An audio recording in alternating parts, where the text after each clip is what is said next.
In the opening scene, we see a young man in a storm drain looking at a body lying nearby. 2 days earlier, high school senior Brendan Fry finds a note in his locker saying that at 12:30 he must go to a specific payphone.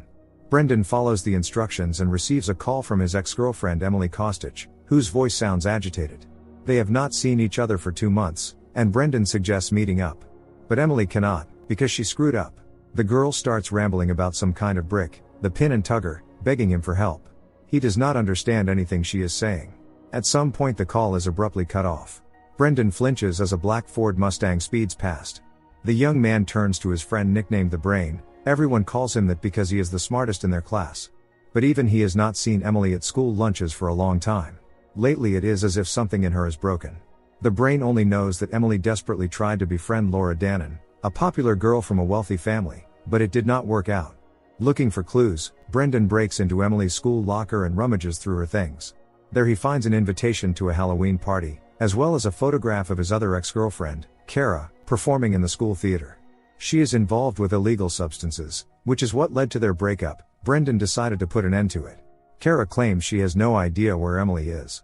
But Brendan does not believe her, thinking that for some reason she does not want to tell him. Determined, Brendan sneaks into the dressing room and finds another invitation to a Halloween party, exactly the same as the one in Emily's locker. The party is organized by Laura Dannon. He goes there, hoping it will shed light on Emily's disappearance. Why has no one seen her for so long? Laura loves being the center of attention, just like her boyfriend, Brad Bramish.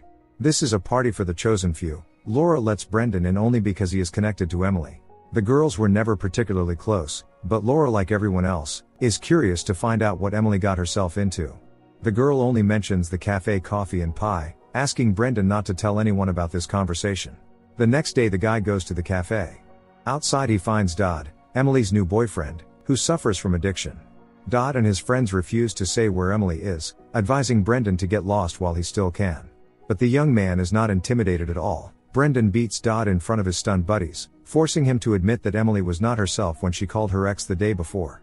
But Brendan wants to hear it from Emily herself, that she truly does not need his help.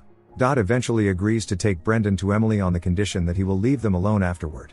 It is painful for Brendan to see how far downhill Emily has gone with her new boyfriend. The girl confirms Dodd's words that during the call the day before she was not herself. Emily claims that being with Dodd is solely her decision. He is generally speaking not such a bad guy. But Brendan does not think so, unable to understand how Emily could get involved with a trash rat like Dodd. The girl tells Brendan that he has no right to judge others.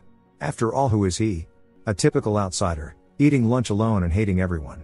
Emily really did love him, but she could no longer take it. The girl felt a need to connect with people, instead of hating life. They hug. In tears, Emily asks him for forgiveness. Brendan in turn begs her to come back to him. He still loves Emily. But the girl says goodbye to him forever and asking him to forget about her, leaves, not noticing how Brendan steals her notebook filled with cryptic messages. He turns to the Brain for help again, but neither of them has any idea what the symbol in the message could mean. The only thing that is clear is that something will happen there at midnight. The Brain advises his friend not to meddle in Emily's affairs and to go home and get some proper sleep. But Brendan feels he will not find peace until he learns the truth. Suddenly it hits him, and he heads to the storm drain tunnel. That is exactly what the symbol in the message meant, where he finds Emily's body. Hearing rapidly retreating footsteps deep in the tunnel, Brendan rushes after them, but slips and falls. The unknown person escapes. Brendan is torn over what to do next. In the morning he meets with the Brain in the school library and says that Emily is gone. Brendan asks his friend to cover for him, not wanting the police to get involved. That same day the guy hides Emily's body deeper in the tunnel, so that he can investigate her death himself. Later, he and the Brain try to make sense of the strange nicknames Emily mentioned during that phone call. Brick means nothing to the Brain, but he suggests that someone called the Pin might be a local crime boss. The Brain has his own sources. This is how their own investigation begins. First, Brendan talks to Kara once again to find out for sure who exactly is dealing substances at the school.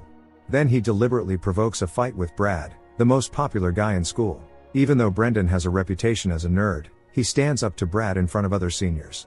This cannot fail to impress Laura. She has never met anyone like him before. But he cannot trust her, because she is dating Brad. This whole performance was staged to draw the attention of the Pin, who is supposedly distributing substances among high school students through Brad. At least if Kara is to be believed. That same day Brendan is attacked by some guy. Brendan flatly refuses to give Vice Principal Mr. Truman any details, knowing it will not end well for him.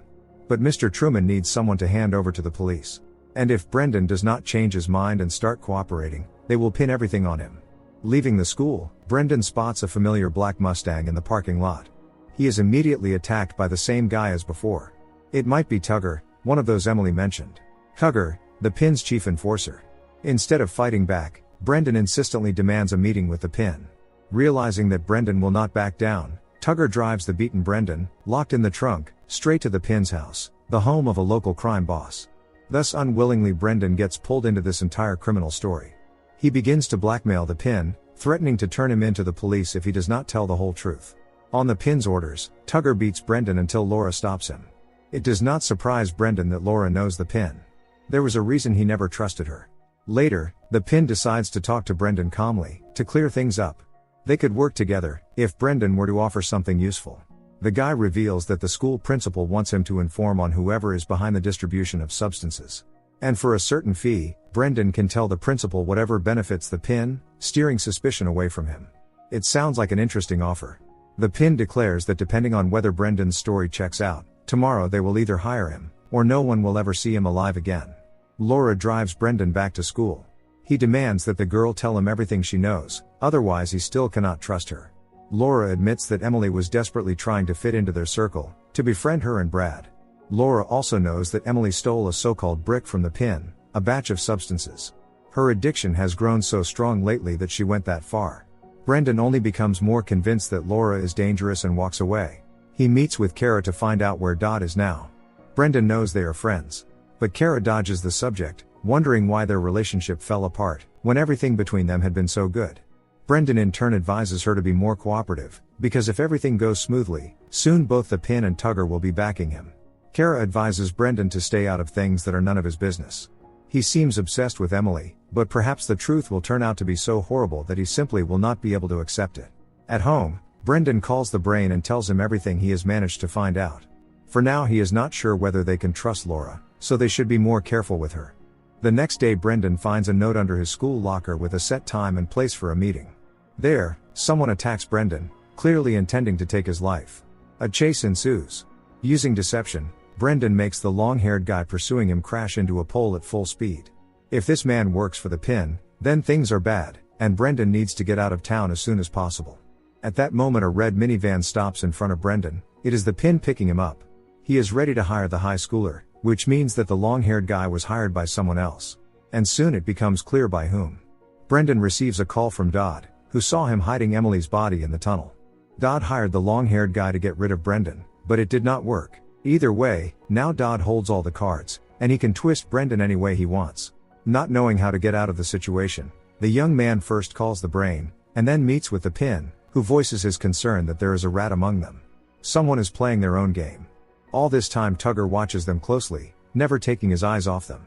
In the morning Brendan gets a call from the brain, who warns his friend that Mr. Truman has been looking for him. After fifth period, the guys meet. The brain shows Brendan a newspaper article about Emily's disappearance. None of this looks good. Mr. Truman and the principal want to talk to Brendan, because he was close to Emily. The police are already involved. Brendan knows that Dodd is behind what Emily got herself into. Time is running out. Asking the brain to find Dodd, Brendan sneaks into Tugger's house in search of clues, when Tugger himself suddenly appears and grabs the intruder. Brendan explains that he only wants to understand what is going on, because the pin does not let him in on many things. Tugger eventually reveals that there were 10 bricks in total. They sold 8, and 2 went missing. Then one of them resurfaced, but it was tainted. Something poisonous had been mixed into it. One man fell into a coma. The other brick was hidden by Emily before she disappeared. It turns out that Tugger and Emily briefly dated in the past, so her fate is not indifferent to him. The pin joins the conversation, announcing that someone has called him, claiming to have information about Emily, and has proposed a meeting. Brendan struggles to hide his panic. Laura gives him a ride again. At some point under the pressure of stress and injuries, he bolts out of the car, no longer able to hold it together. Laura begs him to go with her, but he refuses, asking the girl to go to the cafe Coffee and Pie and keep an eye on Dodd. This is how Brendan gets ahead of the pin and meets with Dodd, who considers him responsible for Emily's death. Brendan tries to explain to Dodd that someone is trying to set them up and turn them against each other, but Dodd refuses to listen. Emily was pregnant. Presumably Dodd is the father of the child. And now he is determined to take revenge on the one who took her life. Hearing this, Brendan is shocked. He knew nothing about his ex-girlfriend's pregnancy. Dodd thinks that Brendan could not forgive Emily for leaving him. Either way, Dodd carries out his threat and tells the Pin and Tugger who took Emily's life. Keeping himself extremely confident, Brendan objects, saying that someone like Dodd cannot be trusted. Especially since he demanded money for the information. Upon hearing that Emily was pregnant, Tugger snaps and takes Dodd's life with a gunshot. Brendan loses consciousness and later comes to in Tugger's parents' house. The guy is broken by the loss of Emily, thinking that he himself might be the father of the child. This is war, and now Brendan has to choose a side. Calling the brain and asking him to be ready just in case, Brendan heads to the theater dressing room where Kara is performing and starts accusing the girl of setting Dodd up for money. She manipulated the poor guy, making him believe that he was the father of Emily's child. Kara screams at Brendan that she warned him the truth might turn out to be horrible. Maybe it would have been better if he still did not know. There is no certainty that Dodd or Tugger was the father of the child. Realizing what she is getting at, Brendan flies into a rage, smashes everything around him and leaves. He meets with the Pin, who fears that Tugger is planning to betray him. Brendan promises to sort everything out. Laura drives him to Tugger, and together they try to convince the guy to make peace with the Pin. Going against him would be madness. Laura stays with Brendan to comfort him as he cries, thinking about Emily. She did not deserve everything that happened to her. Everything will be decided very soon. Unwillingly, Brendan finds himself dragged into this war, but he is determined to end it, on his own terms. With the brain's help, he plants Emily's body in Tugger's trunk to frame him. They plan to make an anonymous call to the police. The Pin and Tugger meet face to face in the basement to talk everything through. Brendan is the mediator. The Pin once guarantees that he will not have problems because of Dodd and Emily. When they finally reach an agreement, a commotion is heard upstairs. It is a raid. The Pin thinks that Tugger has decided to betray him in order to steal the last brick. A fight breaks out between them. A gun ends up in Brendan's hands. He has to choose whom to save, the Pin or Tugger. In the end he saves no one and runs. In the morning Brendan meets with Laura, from whom he learns that both the Pin and Tugger were killed in a nighttime shootout with the police. The girl hugs him, saying that it is all over. At that moment Brendan reveals that he knows she was the one who set Emily up, forcing her to take the blame for the stolen brick. In truth it was Laura who did it. Manipulating Emily, Laura arranged everything so that she would meet Tugger and tell him about the pregnancy. Tugger panicked and took her life. The 10th brick is in Laura's school locker. Brendan made sure of that and has already left Mr. Truman a note exposing the girl. In despair and rage, she tells the guy that Emily did not want to keep the pregnancy because she did not love the father of the child, who in reality was not Tugger, but Brendan. In the final scene, we see Brendan looking hollowed out, and his loyal friend the Brain standing on the football field.